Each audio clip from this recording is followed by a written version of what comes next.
Le thème que je voudrais aborder avec vous aujourd'hui est « Et après ». Et après.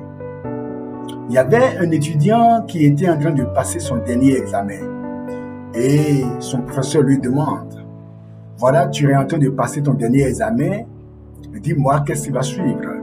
Il dit « J'aurai un bon emploi et je vais donc commencer par gagner de l'argent. » Le prof lui dit « D'accord, et après ?» Il dit « Après, je vais pouvoir faire des réalisations, construire des maisons, avoir des voitures. » Le prof lui dit « D'accord, et après ?» Il dit « Mais après, je vais certainement me marier, avoir des enfants. Et après ?» demanda encore le professeur. Il dit « Après, j'espère quand même passer une vieillesse paisible. » Et le prof lui demande encore « Et après ?» Et là, il s'est tué. Parce qu'il sait que là, c'est la mort. Et après, c'est la même question que je vous pose aujourd'hui. Et après, est-ce que vous vous posez la question de savoir? C'est vrai. Je cours après l'argent. C'est vrai. Je cours après les biens de ce monde. C'est vrai. Je cours après la popularité. C'est vrai. Je cours après l'honneur. C'est vrai. J'aime les beaux vêtements. C'est vrai. J'aime les maisons climatisées. Mais la question qui vous est posée, c'est de savoir, et après, j'ai un bon emploi. J'ai mon compte bancaire qui est bien garni. Mais la question qui t'est posée, c'est, et après? J'ai une très belle maison.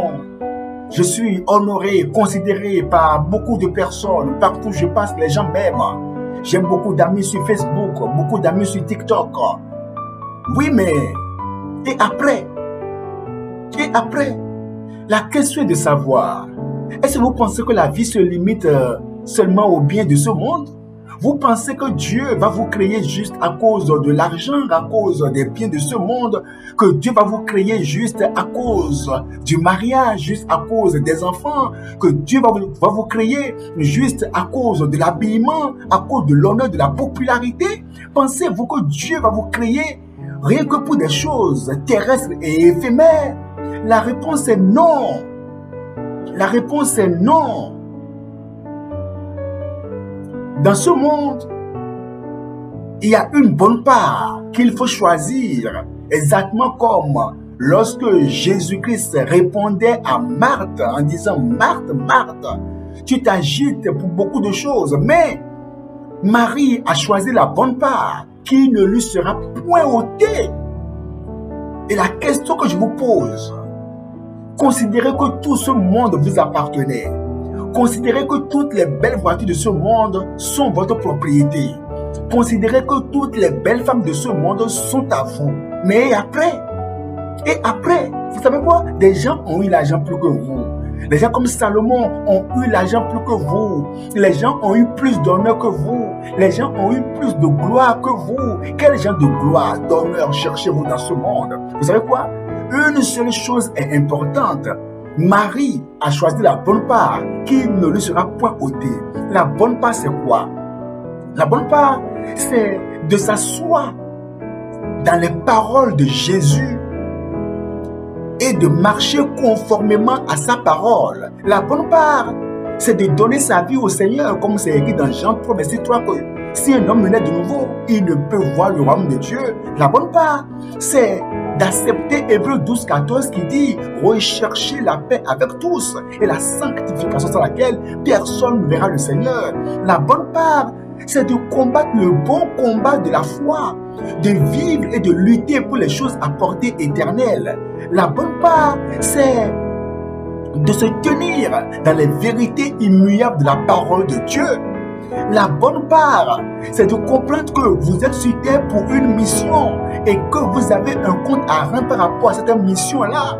La bonne part consiste donc à demander à son Créateur « Pourquoi suis-je créé ?» et donc de laisser votre Créateur vous révéler votre mission sur terre et de marcher conformément à la mission révélée de Dieu.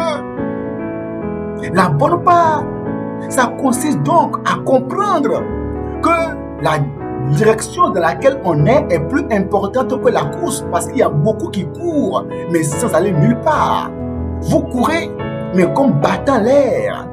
Ça, c'est la mauvaise part. La bonne part consistera tout simplement à courir, mais en ayant sa main dans les mains de Jésus, en faisant sa fierté, en faisant sa joie et en luttant pour les choses qui ont une portée éternelle, tout en ayant son nom écrit dans le livre de vie. Pourquoi vivez-vous dans ce monde? Pourquoi luttez-vous pour des choses passagères et éphémères? Quel compte rendrez-vous à votre Créateur lorsque le crédit de vie qu'il vous a donné viendra à son terme? Pensez-y. Pensez-y. Que le Seigneur vous bénisse.